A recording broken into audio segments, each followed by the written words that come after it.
बंदी छोड़ सतगुरु रामपाल जी भगवान की जय हो। परमात्मा की सभी प्यारी आत्माओं को सत साहिब। कुछ हमारे भक्त भाई बहन ये कहते हैं कि साध संगति करने का आदेश गुरुजी ने कब दिया। घर पर भंडारा करना और गुरुजी को भोग लगाने का आदेश गुरुजी ने कब दिया।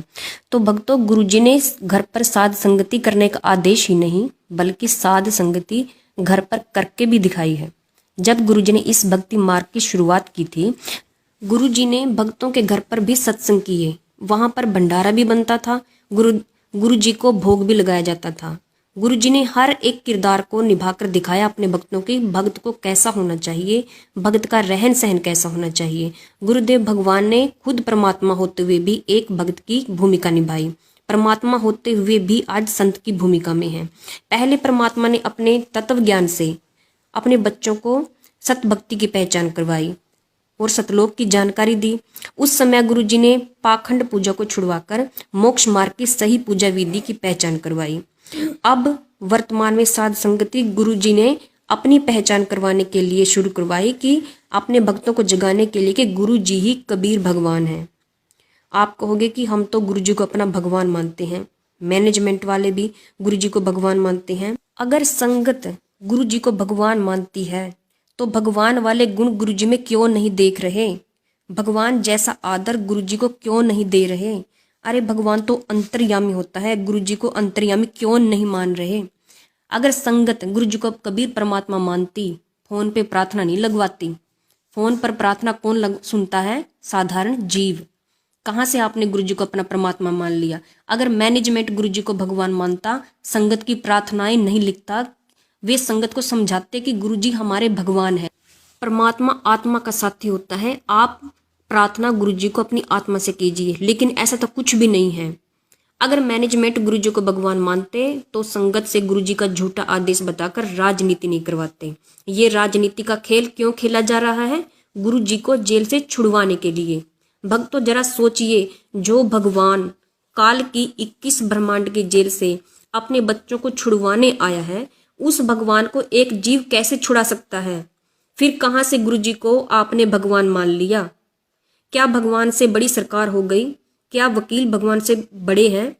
आप गुरुजी को परमात्मा कहते जरूर हो, लेकिन गुरुजी को परमात्मा वाले गुण आप उनमें नहीं देख रहे। संगत ने गुरुजी को परमात्मा नहीं बल्कि स्वार्थी सिद्ध कर दिया। कैसे? गुरुजी ने राजनीति को दलदल बताया है और हमेशा अपने भक्तों को इससे दूर रहने को कहा है।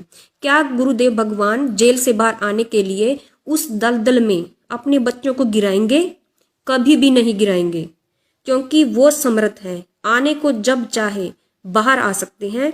वो बैठे सिर्फ अपनी संगत के इंतजार में है कि वे गुरुदेव भगवान को अपना कबीर परमात्मा एक बार स्वीकार कर ले। वे गुण जो परमात्मा में होते हैं, वो गुण अपने गुरुजी में देख ले कि गुरुजी ही कबीर भगवान है, उनके अलावा कोई और भगवान नहीं। अगर संगत ये सब चीज समझकर अपने गुरुजी को अपना परमात्मा अपने हृदय से मान लेगी, उस दिन परमात्मा फिर जेल से बाहर आने में देर नहीं करेंगे। अगर संगत गुरुजी को परमात्मा मानती तो वे काल्पनिक कबीर की फोटो छोड़ देते, लेकिन ऐसा कुछ भी नहीं है।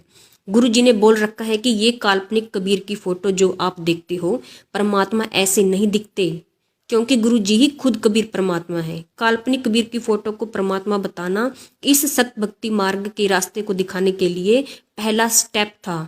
इस सत भक्ति मार्ग पर खड़ा होने की वो पहली सीढ़ी थी।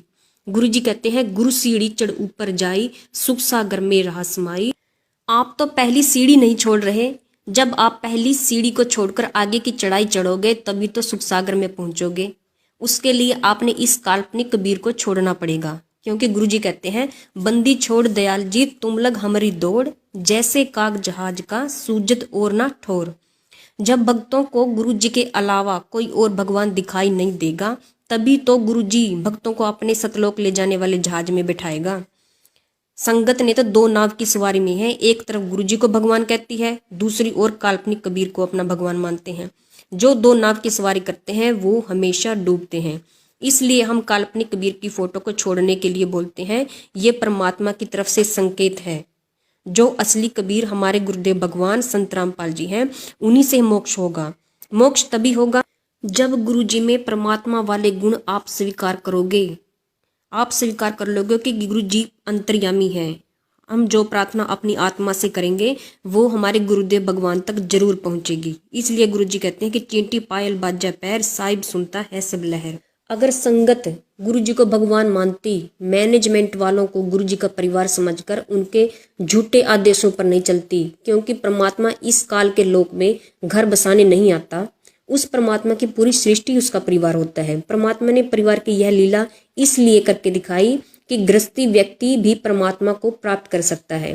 पहले यह धारणा थी कि जो त्यागी और बैरागी साधु संत हैं वही परमात्मा को प्राप्त कर सकते हैं। उस पाखंड को समाप्त करने के लिए गुरुजी ने परिवार की लीला की। अब मैनेजमेंट गुरुजी में परमात्मा वाले गुण क्यों देखेगा? मैनेजमेंट तो खुद स्वार्थी है। अगर मैनेजमेंट गुरुजी को भगवान मानेगा तो उनके पास ज्योति पाठ के और पाठ प्रकाश के पैसे फिर कहाँ से आएंगे? भक्तों, गुरुजी ने एक बार कहा है कि भक्त ने देख लेना चाहिए कि भक्त के दिए गए पैसों का गुरुजी सदुपयोग भी कर रहा है या नहीं। अब ये बात गुरुजी ने क्यों कही?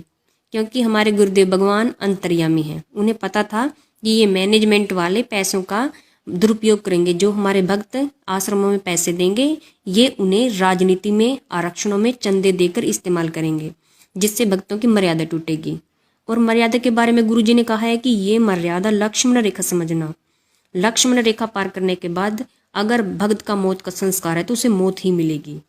इसलिए हम कहते हैं कि गुरुजी के ज्ञान को आधार बनाओ। ज्ञान आधार क्या है? जो गुरुजी ने हमें सत्संग में भक्ति मर्यादा बताई है कि कौन से हम काम हमें करने हैं, कौन से नहीं करने हैं, किन बुराइयों से हमें बचना है, भक्त का रहन सहन, उसका स्वभाव कैसा होना चाहिए और किन बुराइयों से बचकर इस भक्ति मार्ग पर चलने से हमारा मोक्ष होगा, ये सब ज्ञान आधार है।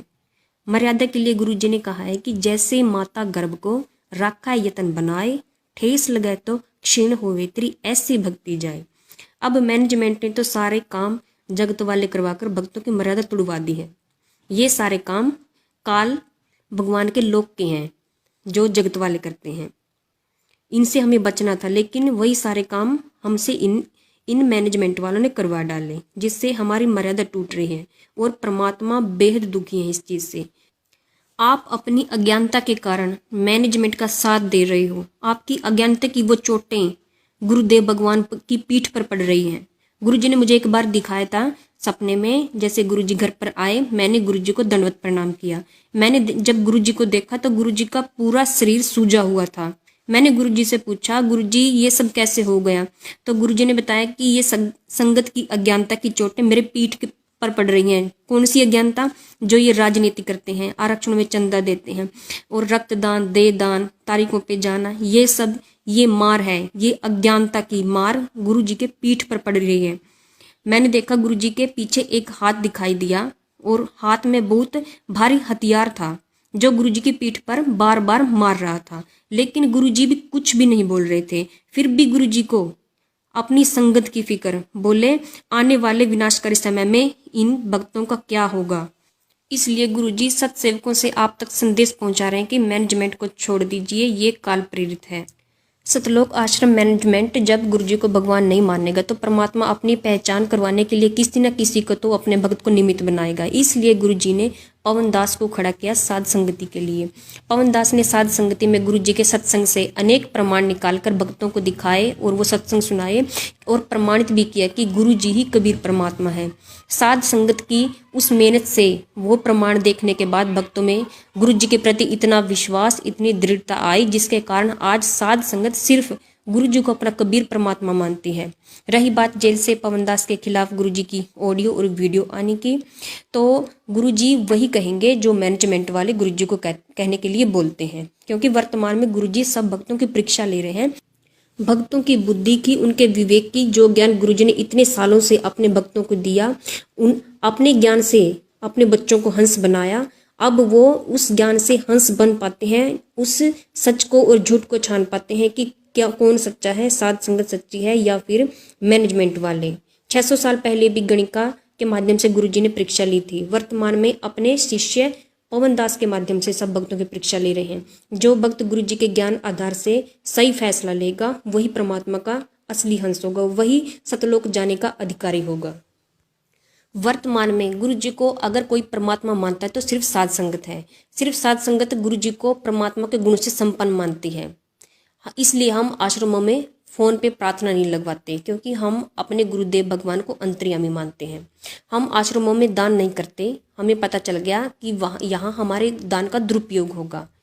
और दूसरी तरफ साध संगत जो पैसे की सेवा इकट्ठी करती है उसे सदुपयोग में लाया जाता है।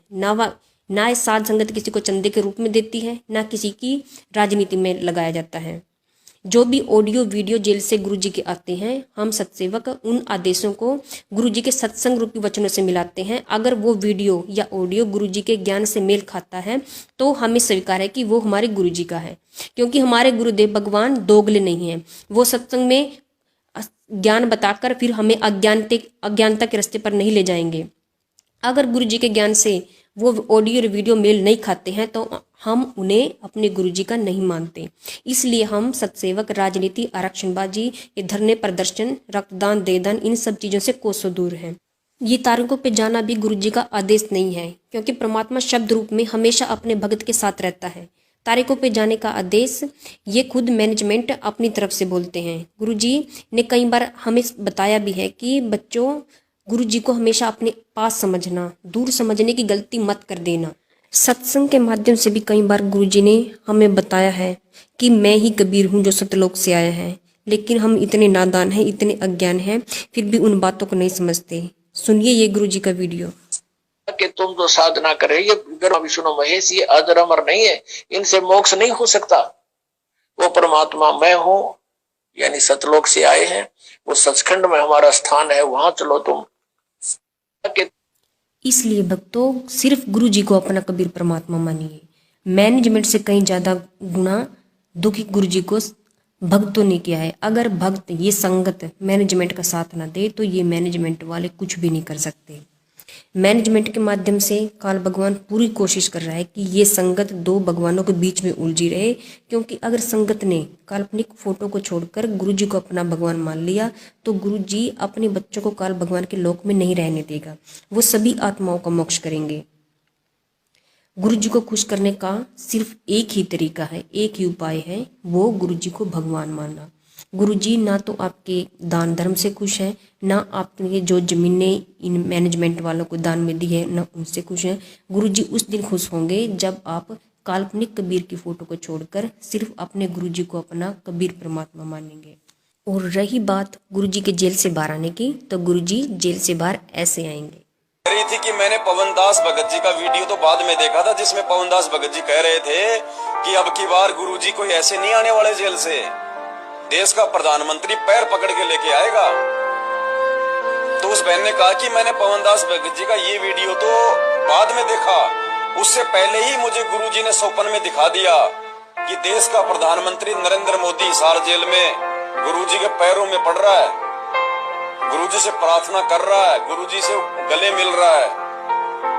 मुझे पहले ही परमात्मा ने दिखा दिया। और उसके बाद मैंने भगत जी का वीडियो देखा, तो मैंने आज आपको फोन किया कि भगत जी, पवन भगत जी के द्वारा परमात्मा जो बातें बुलवा रहे हैं बिल्कुल 100% सत्य है। तो पुण्यात्मा, परमात्मा किसी न किसी को तो निमित्त बनाएगा, किसी न किसी को तो खड़ा करेगा।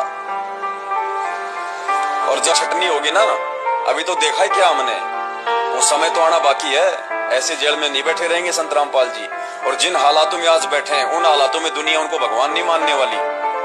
तो परमात्मा कुछ बड़ा करके दिखाएगा, बड़ा। दुनिया को घुटनों के बल पे लेके आएगा परमात्मा, घुटनों के बल पे।